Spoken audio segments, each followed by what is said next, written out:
this point, we're so big brain between the two of us. We're just gonna go ahead, jam our two brain cells together, come up with something new while TK is 6 feet under. Okay, never mind. We We're gonna can't do cut that. that. I We're gonna was cut trying so that. Gonna because start it back over.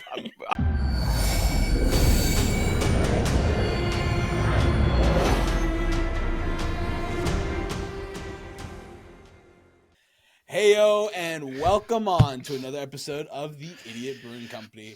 My name is Chris. That's July. Say hi, July. Hi, July. Wait a minute.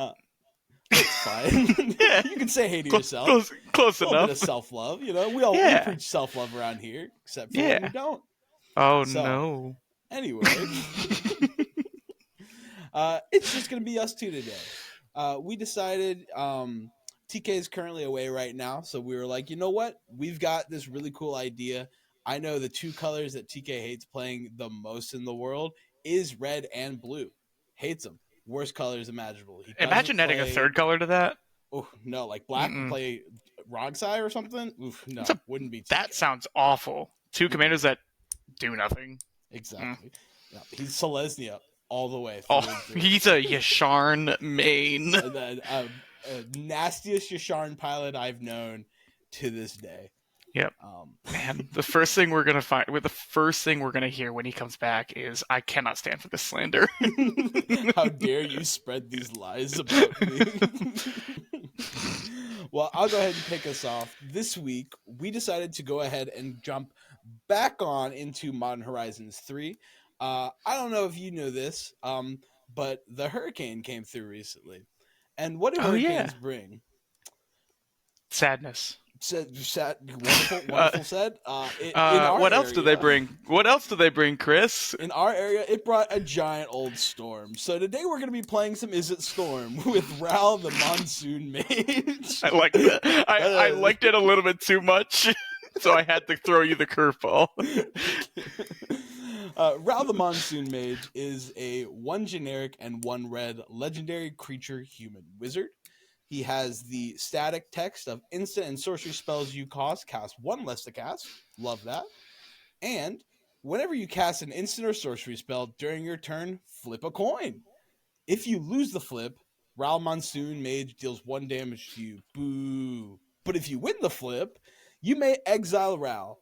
If you do, return him to the battlefield transformed under his owner's control. Now you may be thinking, what? What do you mean? It's a creature. What's a creature going to transform into? I'm so Chris, glad get you out of my asked, head. July. Thank you. Chris, get out of my head. Why are you asking? Why are you reading my mind like that? Well, Ral is this silly little version of a creature called a Flipwalker. After you meet the conditions for this creature, Ral will then flip into his Is It side, where we get the blue to play in this deck. Ral Leyline Prodigy enters the battlefield with an additional loyalty counter on him for each instant and sorcery spell you've cast this turn. That is the entire reason this card has made Modern Ruby Storm the powerhouse that it is. Yes, I have gone ahead and done my research after that little debacle you guys did. It's a really cool deck. I want to build it, but will I? Probably not, because you guys did that to me. All right, so Flipwalker Ral has, and it comes in with 2 loyalty counter, but it also comes in with additional loyalty counters based on the amount of instant and sorcery spells you cast this turn. That includes the turn before you cast Ral. While Ral's in the battlefield, flipping, dealing 1 damage to you. It counts all of those up and will enter with that many loyalty counters plus the 2 originally adds. He then has an uptick of +1 until your next turn. Instant and sorcery spells you cast cost 1 less. -2, Ral deals 2 damage divided as you choose among 1 or 2 targets. Draw a card if you control a blue permanent other than Ral. We don't really care about those. What we're here for is the money of the -8. Exile the top 8 cards of your library. You may cast instant and sorcery spells from among them this turn without paying their mana cost. Amazing. It's a little good. Yeah, that's a spicy meatball right there. Yeah. You jam pack your deck full of 60 instant and sorceries. That -8 is going off. But without further ado, I think we should just jump right into these lists. What do you think? I 100% agree. All right. Well, I'm going to go ahead and let you take it off. Please show me your route list. I'm so excited for it. Alrighty. So, Chris, as I have indicated to you a couple times before we started recording this, I am telling a story with my list. So this is a little bedtime story from Ravnica called Rao Moonshine Mage's Idiot Brewing Binger. And to kind of help tell this story, we have to work backwards. And so we're going to start with our classic Is It cocktails, which is all the stuff that you would suspect to see in an Is It Storm list. It's a normal day in Ravnica, except Bergie is there, Dockside Extortionist is there, all of our free counter magic, all that wonderful stuff. The party's just beginning. So I'm not going to spend too much time talking about our classic Is It cocktails, because what I more am interested in talking about is Rao's Moonshine Mix. So these are the cards that I've put in here specifically for Rao and what makes him interesting as opposed to other Is It commanders. So, a couple important lands that we are playing: Arena of Glory and Cavern of Souls as two ways to solidly and early get Rao out. Arena of Glory gets him out for the 2 mana that you need in case you have that extra mana for turn 1 or turn 2 Rao, with haste if you need it, but not necessarily as much to the point. Cavern of Souls, we do have a high concentration of wizards. Krark is also in the list. He does mix in more with Rao's Moonshine than normal. We do want to be casting a lot of the same spells over and over again. A lot of those cantrips, a lot of those value cards, sometimes those counter magics, and so Krark simply enables that kind of stuff. But let's go ahead and get into the more specific why here, why in Rao. So we have a couple cards such as Flux Channeler, who is a human wizard for 2 and a blue. He says, whenever you cast a non-creature spell, you proliferate. It doesn't necessarily matter if we've built up that instant and sorcery count for Rao once he flips, because the Flux Channeler is going to help proliferate Rao and get us to that alt. The next card I want to talk about is a very weird one, Irenicus' Vile Duplication. 3 and a blue, sorcery, create a token that's a copy of target creature you control, except the token has flying and isn't legendary if that creature is legendary. So there's a few different ways to get value out of this. Obviously, Rao himself is going to give us value by copying him, even if he does flip, just increasing that amount of the storm count in terms of the instant sorceries before he flips, and or getting us a second copy of Rao that isn't legendary reduces our costs even more.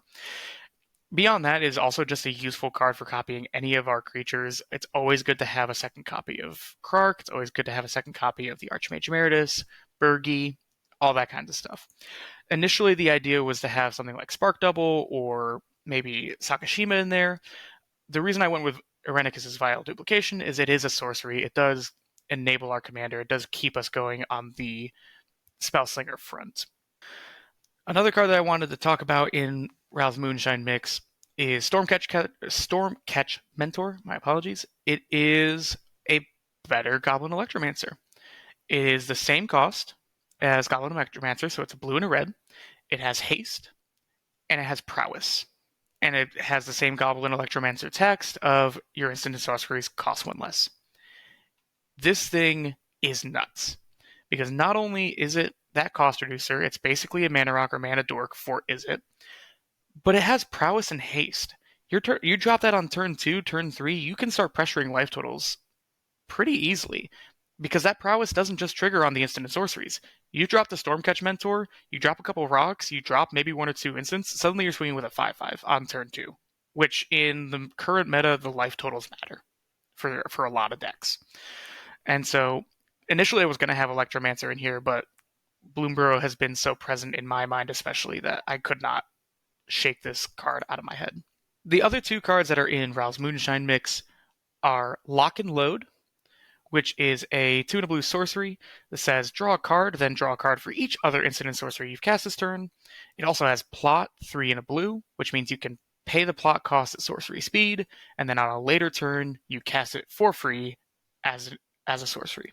Even if you just cast it for its 2 and a blue, if you've built up your storm count and Rao's on the field, that's golden. If not, if you've taken the time to plot it, and that's just another free cast on your storm to basically refill your hand on your storm count, is nutty. And similarly, talking about refilling your hand, a card that I have personally always been a fan of, and especially since I've been recently playing with Mono Red Storm, Valakut Awakening. 2 in a red instant, put any number of cards on the bottom of your library, then draw that many cards plus 1. Self wheel, it's entirely deterministic by how much you want to put away.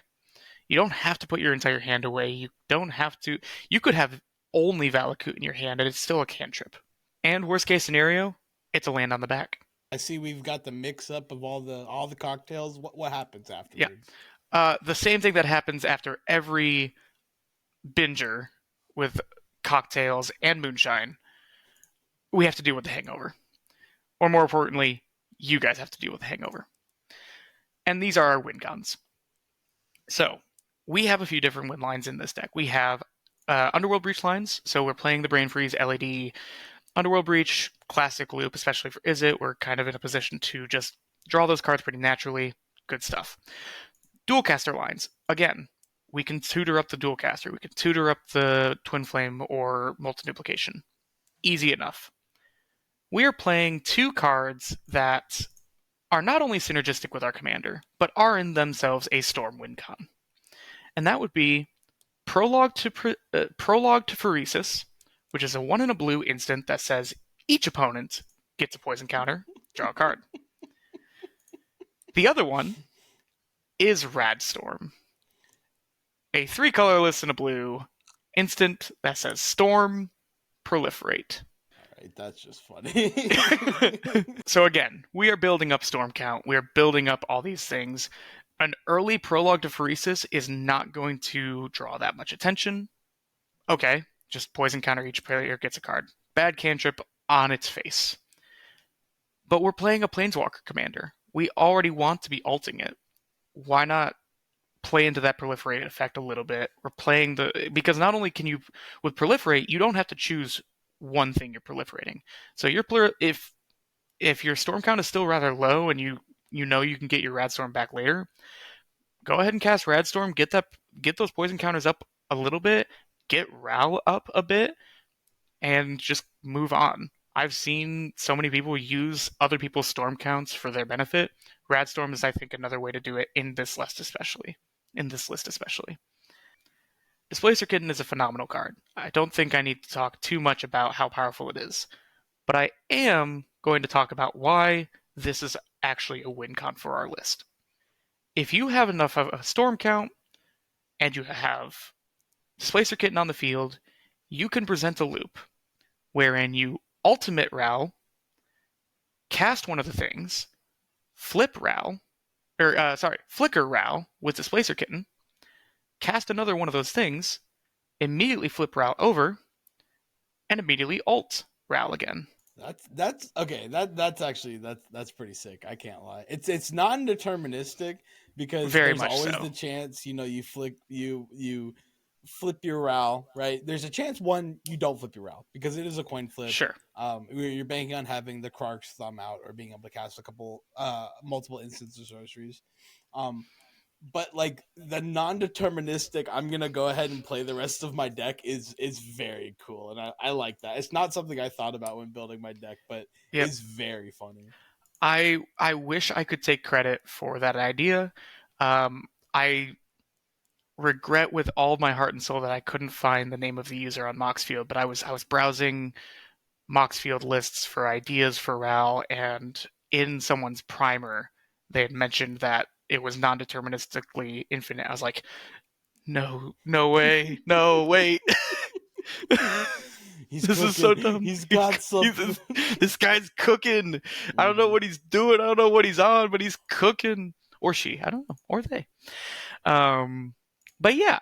And so the Displacer Kitten, Ral, I guess the idea is that it's technically not in those 2 cards a win, right? Like you're not looking at like your opponents are dead. You're not looking at whatever.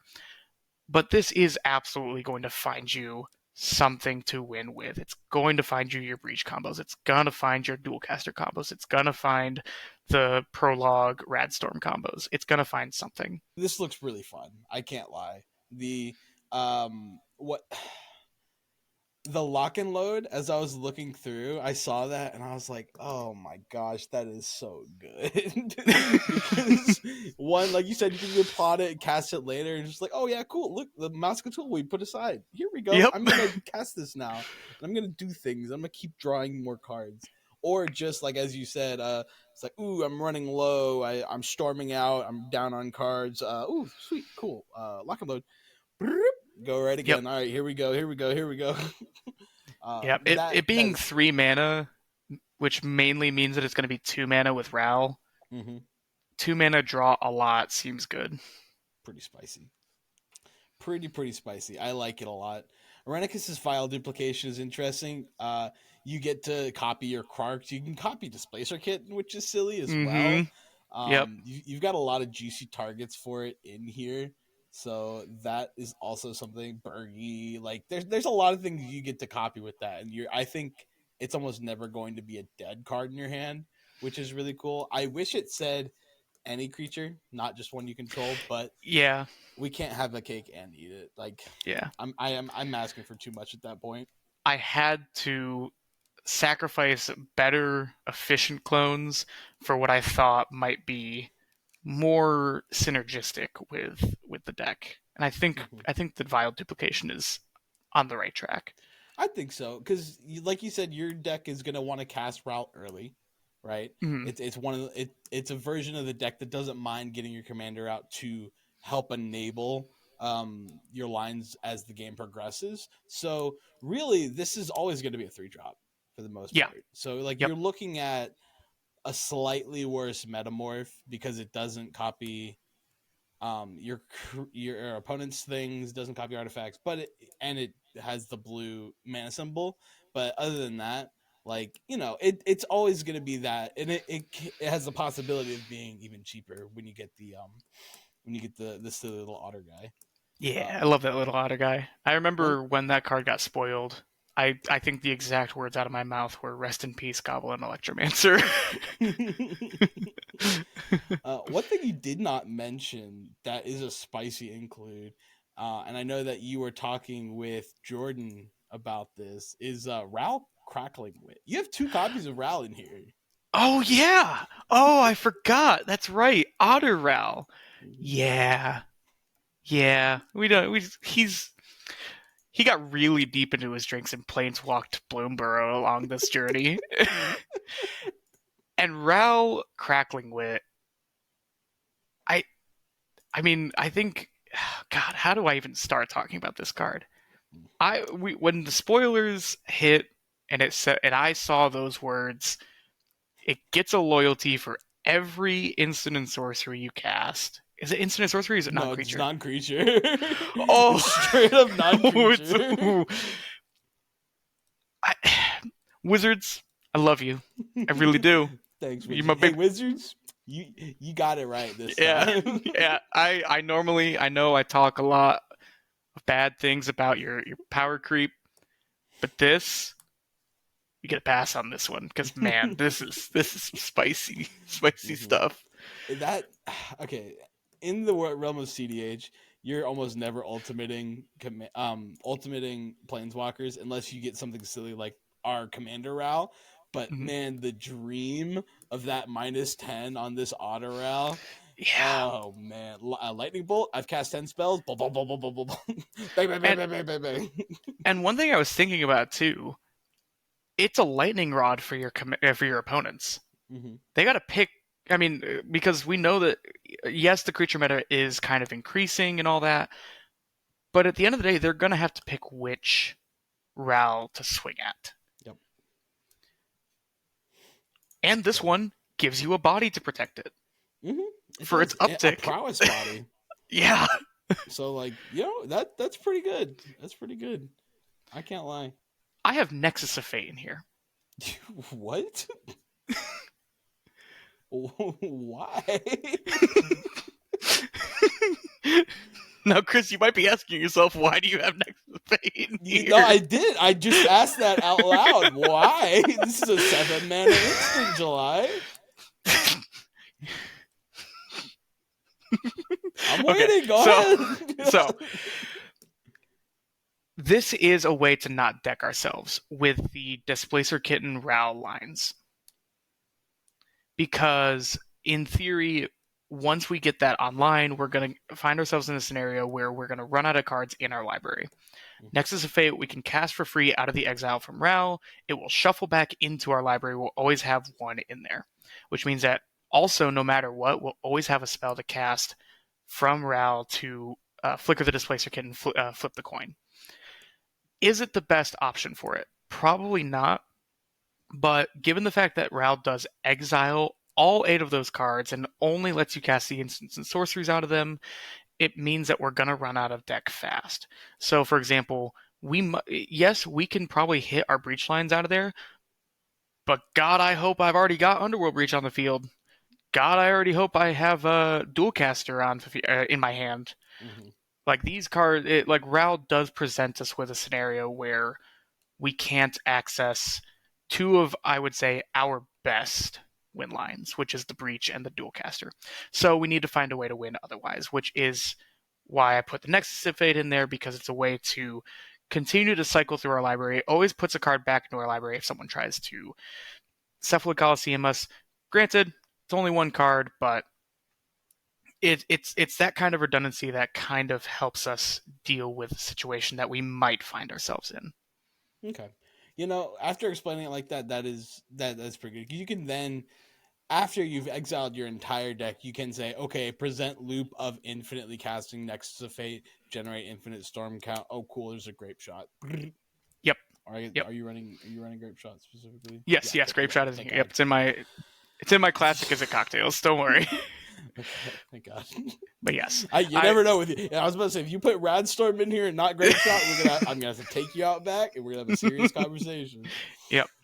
But no, I saw the Nexus of Fate. I was like, wait, there was a reason I put it in here. Why am I putting a 7-mana instant in there? And then I was like, hold on, I have to get through the laughter of Chris asking me this very honest, legitimate question. Oh man. Yeah. Okay, I think that's good. everything. Yeah, I think that's everything. But yeah, thank you. Yeah, I'll give you a good golf clap. Yeah. But of course, that means now we've got to move on to your list. All right. Well, I had a lot of fun building this list. We share that friend named Nick. He asked for a shout out in this video, so I will now dox him and tell you his street address and phone number. And social security number, all that kind of stuff. This is your shout out. You asked for this. Mm-hmm. I've actually got the notes right here. Our friend Nick, a wonderful guy. He does play a lot of Kark Sakashima to the point where he has a very, very shiny Kark Sakashima deck. That baffles my mind every time. I think that is the most expensive deck I've ever looked at. Just by volume per foil per volume. On that exact note, I mean, going to some of these tournaments, man, you realize Magic players, we have so much money in this card board. It's ridiculous. I think I've held easily $12,000 in my hand and been like, why did this person let me shuffle their deck? Why did they let me play this? Why did they cut it? Why drunk at 2 a.m. in LobbyCon? Like, you shouldn't have let me do that. Yeah. But anyway, he plays Kark Sakashima, so I decided to ask him for his deck list. So I said, hey, texted the other day, you got a Kark Sakashima list I could borrow real quick? I just need a little bit of inspiration. After previewing that list and thinking about my options, I went ahead and built Ral stole Kark's thumbs. Is that who he lost? Is that who Kark lost his bets that's to? That's who Kark lost his thumbs to. Oh my god. This episode is all about world building. Talking about Ravnican bingers and who Kark lost to. My list is very heavily inspired by a Kark Sakashima list. You could almost say that I did a copy and a paste of a Kark Sakashima list, took out Sakashima through Ramen Sage. But I did do my changes. Here we'll go right into just the win cons. We're in Izzet, so we have our Lion's Eye Diamond, we have our Underworld Breach, we have our Brain Freeze. If you're in Is It or Is It plus colors, please run this combo. I don't think you understand how good this combo is. It's very uh, clean, succinct win a lot of the Yeah, times. yeah. I do also have a Twin Flame Dualcaster Mage or a Heat Shimmer Dualcaster Mage just for a nice, clean 2 card. Here, I win the game. You should have bet. You should have had a counter spell. Um, in my win cons, I also do have Grape Shot and I do have Mind's Desire. Now, Mm. this list is looking to cast a lot of spells. as What? one might as one might expect of an Isn't Storm list, I plan to cast a lot of spells and generate a very high, if not infinite, storm count. Anybody be asking, Chris, how are you going to make an infinite storm count? Well, thank you, viewer, for asking. We are going back to an oldie but a goodie in Dramatic Reversal Isochron Scepter. It's an old combo. You don't really see it have much play nowadays because there are a lot of points of interaction for it, but I'm running a few different cards that kind of make it more viable. One, Dramatic Reversal is a goated spell. You don't really need an Isochron. If you just have a bunch of rocks on the battlefield, you kind of go, go, go. You have 1 to 2 mana left over. You go, cool, untap. Thank you. Go again. And I'm going to keep going and keep going and keep going. So I figured it was okay to go ahead and slot this in as a nice, here's a way to make Infinite Storm. If not, I have a lot of instants and sorceries that could go pretty well under an Isochron Scepter, or Dramatic Reversal will just be a nice pseudo ritual for this deck. So I went ahead and threw that combo in. Next up, we're gonna have our Krark pile. What I've named these are these are my Krarks. I am running Harmonic Prodigy. I am running Krark the Thumbless. Krark's Thumbs. Ral's trying to give his thumbs back to him. Rumming Throne, Stormkiln Arnest, Tyrant Scoundrel, and Veyran Voice of Duality. These are all cards that you do tend to see in a Krark list. They go very well with Krark himself, with Harmonic Prodigy doubling abilities of wizards or shamans. So this is going to double your Ral triggers, which you don't really want in this deck, but it's still good because it does double up your Krark triggers. It does double up your Stormkill Arnest triggers, and it does double up your Veyran triggers, which is just triggers upon triggers upon triggers, which is wonderful. One of the cruxes of this deck is, well, okay, not crux, but one of the main game plans for this deck is to get Krark's Thumb out as fast as possible if you can. If you do get Krark's Thumb out, you are feeling a lot more safe in casting an early Ral, in my opinion. I'm okay with the damage that it's going to be dealing. I don't want to flip Ral until I know Ral is going to do the thing. I do not have a lot of copy effects to kind of do a reset on Ral, so I don't really want to cast Ral early all that much. And if I do, I really, really hope I have a Krark's Thumb out to kind of like mitigate some of that and build up a nice storm count before going for it. Tyrant Scoundrel is really good. Whenever you win a coin flip, create 2 treasure tokens. So with my Krark out, every time I flip and win, which means I would double up the spell, I can make 2 treasure tokens as well as 2 copies of the spell that's going on, which is very nice.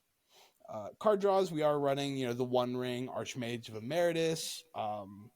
Bergie, God of Storytelling on the flip side is kind of a pseudo card draw, which is pretty nice. I was not smart in the fact that I forgot about that Citadel Otter and I put Goblin Electromancer in here. It's okay. He'll live another day until until we go to cuts. Until we go to immediately cuts. turn him Yeah. into that otter. Wait, no, please, please. We do have our standard counterspell package. Nothing really spicy to talk about there. We are running Spellseeker. Obviously, it's a wizard, so it's going to be doubled by our Harmonic Prodigies. It's going to be doubled by our Veyrans. It gets us an instant or sorcery spell, which is really good. One of the more niche cards, I think I did see it in your list as well, is Tribute Mage. When it enters the battlefield, you may search the library for an artifact with a CMC 2 or less. Or, sorry, 2 cost. Just 2. Just 2. Reveal that card, put it into your hand. This is going to be able to get my Isochron. This is going to be able to get my Krark's Thumb. So I figured, you know what? That's pretty good. We're gonna go ahead and slot that in. Let's see. Other than that, nothing too crazy. We are running Muddle the Mixture as just another way to get both Krark's Thumb, both Krark himself, which is really hard to get out in this deck. Surprisingly, is it not really known for its creature tutors? Not really. I Um, mean, I think you've got Gamble and Gamble, that's Imperial it. Recruiter. Oh, Imperial Recruiter. Yes, Imperial Imperial Recruiter, Recruiter is in because he here. is two power, right? Yep. So other than that, we're looking at your standard kind of Krark isn't Storm list. The real goal of this deck is to get out Krark's Thumb, or any of the other Krark enablers, and kind of do the Krark Sakashima thing, build up a nice Storm count, cast Ral, go from there, hopefully piecemeal together one of your combos. I was goldfishing this list earlier before we started recording, and I was consistently being able to get there around 4 or 5, so a little late, but it plays kind of like this backseat game. Mm, Um, I think it's got some legs. Fingers crossed that this deck will get us a win or two. I think it's got something. yeah, Yeah. What do you think about it? yeah, yeah. I mean, I have always loved the dramatic reversal Isochron Scepter stuff. I know that it has fallen out of favor because, like you said before, it's got a lot of interaction points. It does feed a lot of uh, card draw engines right now, like Rhystic Study and Mystic Remora. I think a lot of people are sleeping on the fact that, as you said before, those cards do work separate. They're not just a two, like they're not, like I would argue that those cards on their own are more valuable than like an LED is on its own. Mm-hmm. In terms of in terms of their utility in the list. Like you said, it's a rich. The dramatic reversal is a ritual. Worst case scenario, the Isochron Scepter is a counterspell for 2 mana every turn. Exactly. These are valuable opportunities to use these cards, and you're in the colors to use it. Like you said, you got the Tribute Mage to go get the Isochron, you've got the Muddle the Mixture, and all of the blue tutors to go get the Dramatic Reversal. Um, Another card that you didn't mention, Baral Chief of Compliance. Mm-hmm. Another cost reducer, but also lets you loot on your control. So if you are stuck in that more, like if you're looking at turns 4 or 5, if you're thinking that this is going to be a slower game, Baral giving you those cantrips is huge. I know mono blue lists in the past, maybe not so much in CDH because Baral just is not quite there. He has to play police to 3 players, but I have played in plenty of casual lists where that commander gets to cycle through so many cards because Mm-hmm. it just gets to see so many things because it just keeps counterspelling, and all of those counterspells, the the free ones are just a free cantrip. And even some of the lesser ones, like I don't think you're playing some of the like more casual cards, but I have seen that commander put in work on Arcane Denial, on Negate, like those classic ones that we don't see in CDH as much, but just goes to show that Brawl is going to put in work on the even more efficient counter magics. And again, we have a stable, non-transforming cost reducer from Baral. Because Mm-hmm. Ral is going to transform at some point. He is going to flip over. That static is going to go away. That's something we have to live with. Baral, he's staying there. He might have Ral might have kicked him out, but he gave him a place to stay. He might have gotten kicked out. At least he's caked up with that 1/3 body too. So that's That's gonna exact. be Yep. like you can bowmaster him all you want, but you're not gonna sink 3 bowmaster triggers into trying to No. kill this Brawl. So Another card it's that I wanted. Oh, go ahead. no, you're good. I was just gonna say it's an interesting card for sure. Like when my mind goes to Is It Storm, I played Is It Storm, Is It Gift Storm in Modern. So like two of my first includes were Baral, Goblin Electromancer, because that's like, yep, Yep. that's what you do. Yep. You want those cantrips to be as cheap as possible. Like the thing that Kark can get away with in the Karkashima list is that it rebates itself easily. Ral doesn't because it doesn't give you the card back, but it gives you cheaper mana, and that is like, having what's effectively an is it mana dork in the command zone or another 2 in the 99 is really good. Another card I wanted to mention that I saw that I think we're both on that I really like, that just I'm glad I was taught the ways of this card, which is Sink into Stupor. Yeah. It's so good, dude. It's I, very nice. It's been it, putting in solid work in almost every deck I've played. yeah, It's like it's a land when you don't want it, and it's saving you the game when you do. and Um, it's a true blue counterspell with your commander because mhm, it's reduced. yeah. It's like, oh, did you So, tap out for that? Cool. Do it again next turn. yeah. And yeah, I think there's nothing else because again, I think everything else here is that like not to diminish the idea at all, but it's that honest to God, is it Storm, good stuff. Love me a frantic search. I love me. I love me all of this. So yeah. All So right. yeah. Well, we're gonna go ahead, go into the back room for a little bit, decide verbally, by yelling at each other very Hmm. loudly who can yell the loudest, and we'll go with their deck. We Uh, might curse at each other. Might we be definitely some will be cursing. hurtful things will be said. I have an entire list written down behind me of hurtful things that I've Oh never said dear. to you, but I'm keeping on the back burner. Have you been So, have you been saving that for years for the year and a half we've known each other? day one, day Oh one. no.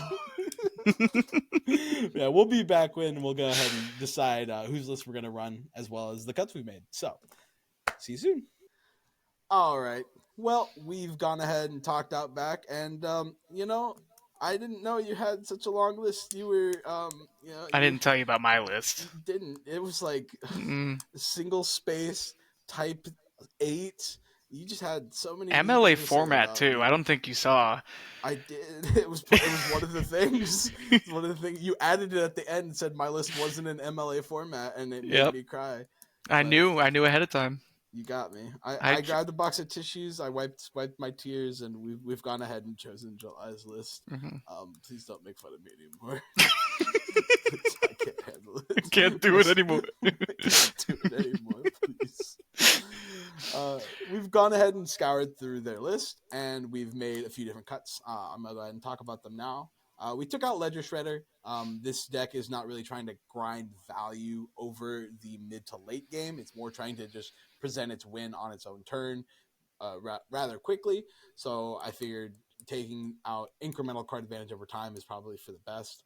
Arenicus's Vile Duplication, we ended up taking it out because it does not copy other people's things. And the loss of flexibility, I think, is a lot more detrimental than having it be roughly the same mana cost. And the fact that one of our additions, Phyrexian Metamorph, I'll just do a little tease there. That being 3 colorless instead of having to have the colored mana, it makes it a lot easier. Yep. Um, so we'll go And it ahead and just take doesn't that one work the out. way it doesn't work the way I wanted it to. I No, was thinking about it, and we realized at the 11th hour that it doesn't do what I wanted it to. rats. Went ahead and took out Tribute Mage. The only hits for Tribute Mage really were Krark's Thumb and a rock. So at the end of the day, with this not being a Krark centered list, I figured it's fine to not have to have a card that's dedicated only to helping a Krark game plan. We took out Fabricate for the exact same reason. We're not on Isochron. We don't really need to tutor out our artifacts, so trimming the fat there is more than good. We took out Mystic Sanctuary. You sly dog. I did not notice it. Stop putting it in No, decks. I will not. Every unless you time, can baby. unless you can combo with it. It's not emergent zone. You cannot just throw it in any deck and call it a day. Hey, I had enough islands, sir. Okay, barely had enough. And we went ahead and took out Wheel of Fortune in favor of something different as well, which I will let July talk us through. Yeah, so in the place of all those slots, kind of working backwards, we did or working not backwards, just in an arrangement. We went ahead and put Windfall in place of the Wheel of Fortune.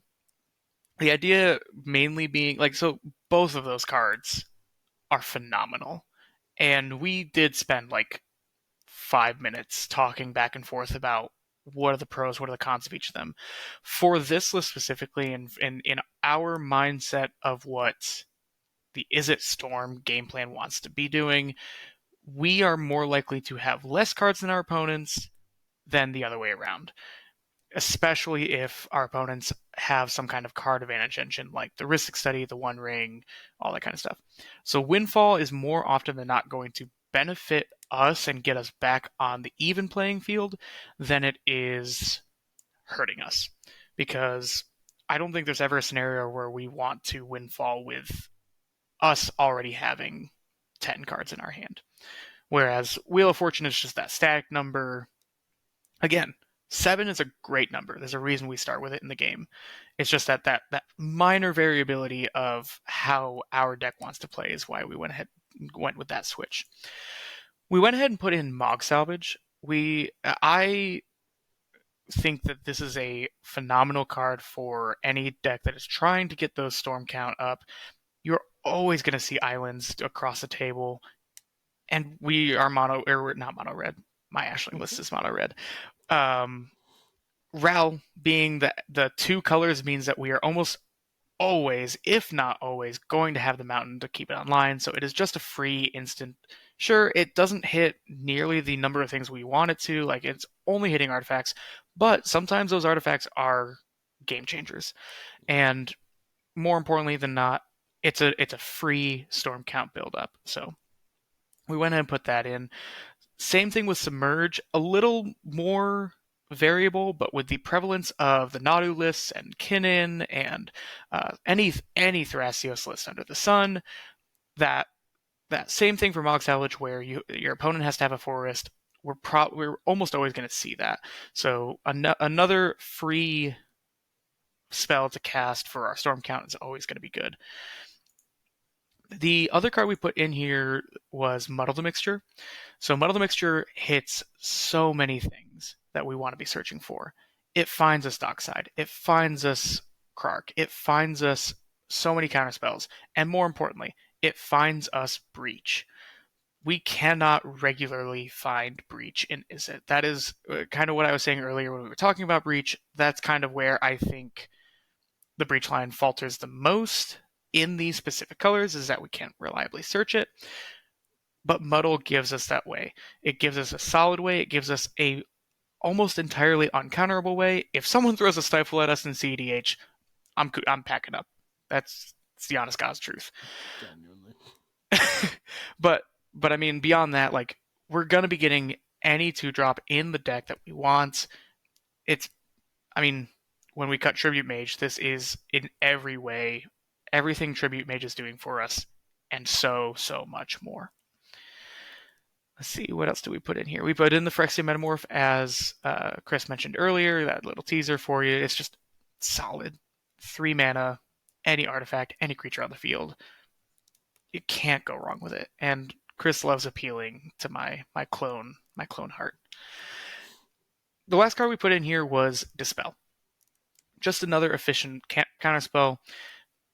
Stops an Adnaz, stops a Wincon, stops a lot of things. Also protects us for 1 mana.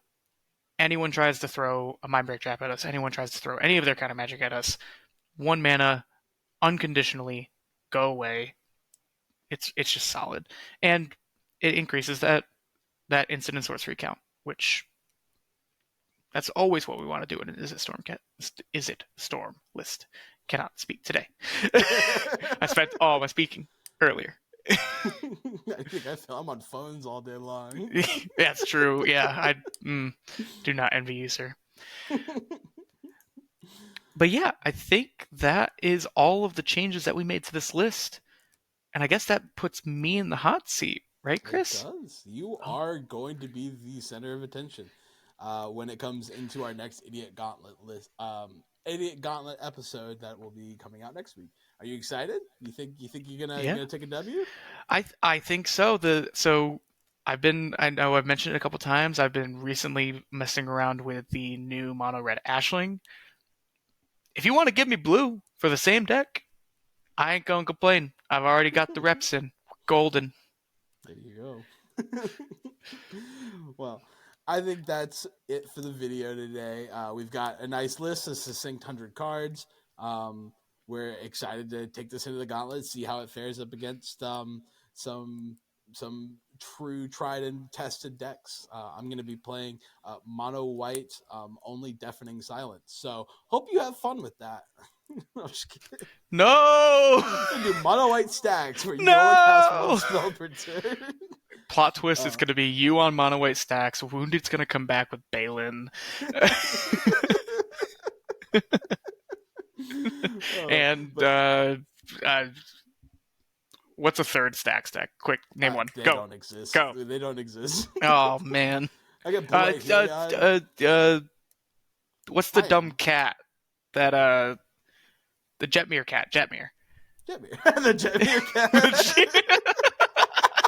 Which one is that Jetmir silly guy? Yeah, what's the Jetmir cat? You know, from Cabaretti. Tie-M's stacks, Yep. right? Yep. Just, if I swear to God, if all three, whoever I'm playing against, if the three of you show up with 3 stacks lists, I'm not playing. I'm just gonna put the commander on the table. Man. All right. But well, yeah. Thank you guys for joining us so much. We had a lot of fun. Please leave a like and subscribe down below if you enjoyed what we do. If you didn't enjoy it, well, tell us and we'll do better next time. Or not. Who knows? Catch us next week for the Idiot Brewing Company Gauntlet, where July takes their Ral Storm deck to the test. And I will see you guys next week, as well as July. July will also see you next week. It won't. I hope so. I have friends. We have multiple people that'll be there. All right, say bye to the people. Bye, people. Bye, people.